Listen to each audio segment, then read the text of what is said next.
તમે અપીલ કે આપણી સંસ્કૃતિ છે, આપણા ખેડૂતના દીકરા તરીકે ખબર હોય કે વડીલ કે આનું નહીં બોલે, એ આપણા સંસ્કારો છે. તમારો જે આદેશ થાય ને બધા ઈ માન કર્યું. એક પાકું પાલભાઈ, આ લડાઈ છે રોકાશે નહીં. બીજું આ લડાઈ છે આવનારા સમયમાં હું ત્યાં સુધી લઈ જવા માંગુ છું. આ જે 3 માગણી છે ને એ પૂરી ન થાય તો આ ગુજરાતની અંદર એક નવો ઇતિહાસ રચાશે.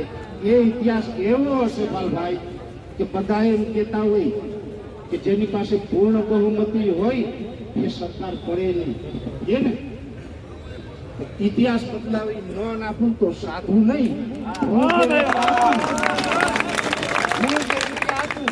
જો આ માંગો નહીં સ્વીકારે તો 27ની ચૂંટણી આવે ને પેલા હું આ સરકારને એક વખત સત્તા ઉપરથી ઉતારી.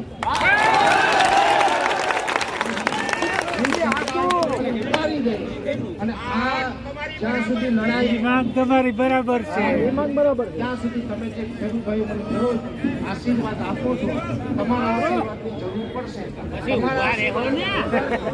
હું આગળ ક્યાંય વધી શકવાનો તમારે સાથે.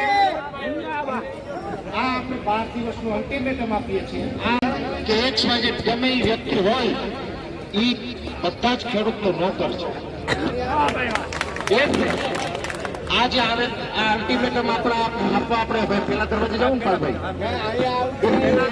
જઈએ જ્યાં સુધી જે પાલભાઈ નામ આપેલા છે 3 હોદ્દાના, એ હોદ્દામાંથી એક પણ વ્યક્તિ બીજો નહીં, 3 માંથી એક વ્યક્તિ આવેદન લેવા આપણું અલ્ટિમેટમ લેવા રૂબરૂ આવશે ને તો જ આપણે કોઈ આલિયા માલિયા નથી. શાંતિ હો બધા, આપણે કોઈ તોફાન નથી કરવાનું. આપણે બધા ખેડૂતના દીકરા છે, જગતનું પાલન કરવા વાળા છે. આપણે કોઈને નડતર રૂપ નથી થવાનું.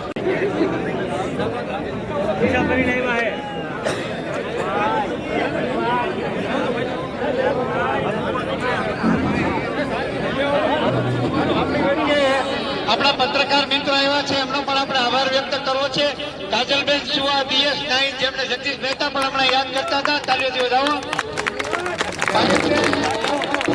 જમાવટ, સુરભીબેન જમાવટ, વિક્કીબેન ઉંદર, નિર્ભય ચેનલ, જ્યોત્સાબેન આહિરની વ્યક્તિગત ચેનલ છે, દક્ષાબેન ક્યાડા.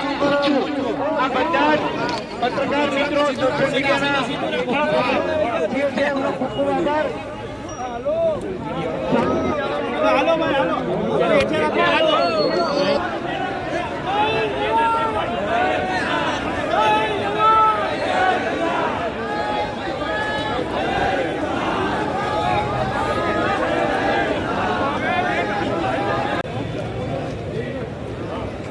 ક્યાંથી આવો? ચોકલેથી.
પર આવ્યા છે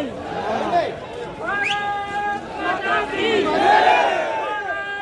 માતા કી જય જવાન જય કિસાન જય જવાન જય કિસાન જય જવાન જય કિસાન જય જવાન જય કિસાન ખેડૂતો પરમોના પાક ધિરાણ માફ કરો ખેડૂતોનું પાક ધિરાણ માફ કરો ખેડૂતોનું પાક ધિરાણ માફ કરો જય જવાન જય કિસાન જય જવાન જય કિસાન જય જવાન જય કિસાન ભારત માતા કી જય ભારત માતા કી જય ખેડૂતોનું પાક ધિરાણ માફ કરો ખેડૂતોનું પાક ધિરાણ માફ કરો ખેડૂતોનું પાક ધિરાણ માફ કરો ખેડૂતોનું પાક ધિરાણ માફ કરો ખેડૂતોનું પાક ભરો વેલડા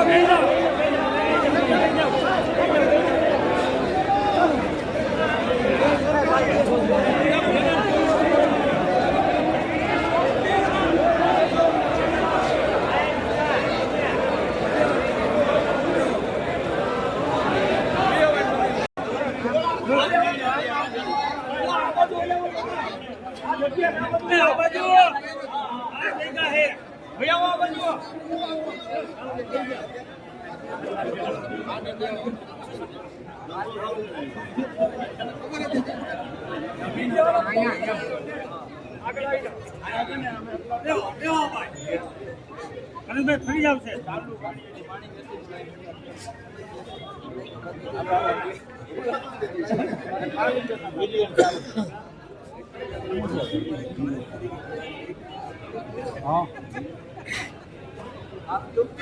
ભારત માતા કી જય ભારત માતા કી જય જય જવાન જય કિસાન જય જવાન જય કિસાન પાક ધિરાણ માફ કરો પાક ધિરાણ માફ કરો પાક ધિરાણ માફ કરો પાક ધિરાણ માફ કરો પાક ધિરાણ માફ કરો જય આ દિવસની મીડિયાના મારફતે આજે પણ અમે જે કાંઈ આ 12 દિવસની અંદર પૂર્ણ ન થાય તો અમારા તરફથી એવા વડીલોનો જે બધા જે આદેશ છે એના માર્ગદર્શન મુજબ પણ એટલું ચોક્કસ કહીએ છીએ કે ગાંધીનગરમાં બેઠેલી સરકારે જે કલ્પના ન કરી હોય એવો કાર્યક્રમ ગમે ત્યારે સરકાર છોડવી પડે એવો ઉગ્ર કાર્યક્રમ કરવામાં આવશે. જ્યાં સુધી આમાં ત્રણેય માંગ છે એ પૂર્ણ ન થાય ત્યાં સુધી દમથી આ સરકારની સામે લડીશું.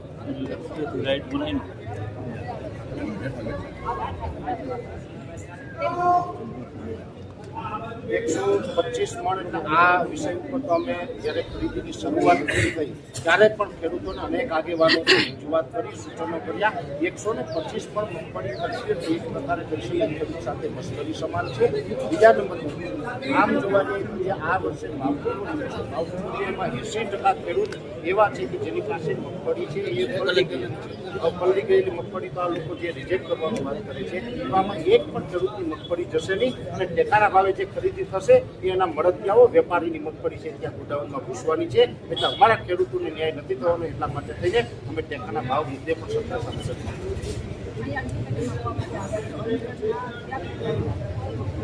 ચોક્કસથી મેં અલ્ટિમેટમમાં અંજડનો ત્યાગનું લખ્યું છે, પણ અંતે ખેડૂત મારો ભગવાન છે, વડીલો છે ને આજ ભારતની પરંપરા છે કે આપણાથી મોટી ઉંમરના હોય વડીલો હોય એના આદેશોનું પાલન કરવું. અહીંયા આપણે જે આપણી ઈચ્છા હતી એ અલ્ટિમેટમની અંદર મેં લખેલું છે, પણ અંતે અમારા ખેડૂત ભાઈઓ અને આગેવાનો છે, વડીલો છે, એ જે આદેશ કરશે આદેશોનું પાલન થશે અને આદેશનું પાલન કરવું એ પણ આપણા એક સંસ્કાર છે. બીજું દર્શક મિત્રોને કહીએ કે આજે પરેશ ગોસ્વામી આજે કપારી છે અમે સાથે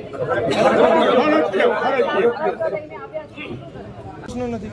પ્રશ્ન શું છે તમને પછી તમામ આવો ને આવીને સાહેબ કહે છે જ્યારે સાહેબ આવીને કહે છે ત્યારે કે તમામ આવી જાઓ, તમામ આવી જાઓ, તમામ આવી જાઓ, કોઈ પ્રશ્ન નથી તો શું પ્રશ્ન છે? એમનું કહેવું એવું છે કે પેલા સાંભળજો,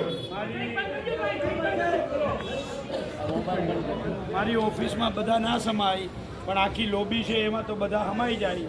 બરાબર છે. જોઈ કે તમારી જીદ ના હોય અને તમે ઈ જ મને એટલે એણે મને વ્યક્તિગત એવું કહ્યું કે તમે જો ખરેખર ખેડૂતો માટે કરતા હો તો તમે જો તમારી જીદ હદ તમે ઉપર નહીં લઈ આવો, બાકી આખી લોબીમાં બે બાજુ બેસી જાય અને વચ્ચે હું બહાર આવી અને આવેદન લઈ જાઉં.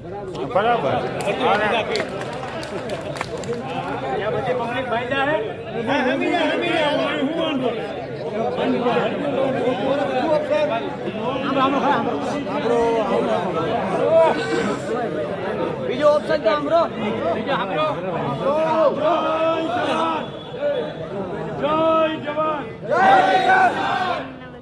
આ નારો એટલા માટે બોલાવવો પડ્યો કે આપણે શાંત થઈ જઈએ. બીજું અહીંયા જેમ બેઠા છીએ એવી જ રીતે લોબીમાં પહેલા છેડેથી લઈ અને આ છેડા સુધી આપણે બેસી જવાનું છે. ઓકે. બરાબર ને? અને એ તમે બધા હા પાડતા હોવ તો પરચો આપી દે ત્યારે બા.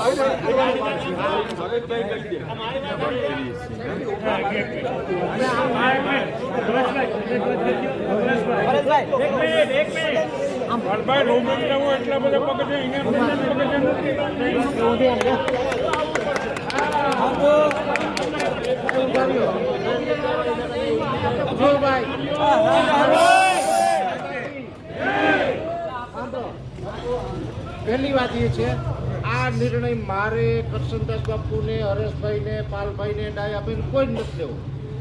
આ ખેડૂતનો પ્રશ્ન છે, ખેડૂત નિર્ણય કરે. તો અહીંયા આવી જાવ. પાલભાઈ બરાબર ને? બધા આપણે સમાઈ જઈએ.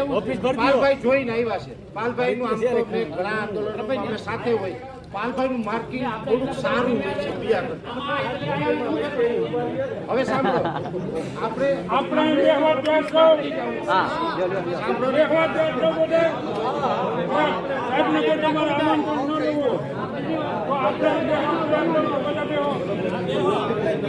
આ વર્ષે મારે મૂળમાં નથી દેખાડે.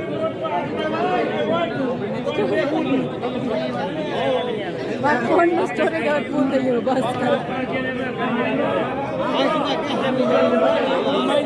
ઓફિસ ભરતી હોય ત્યારે બહાર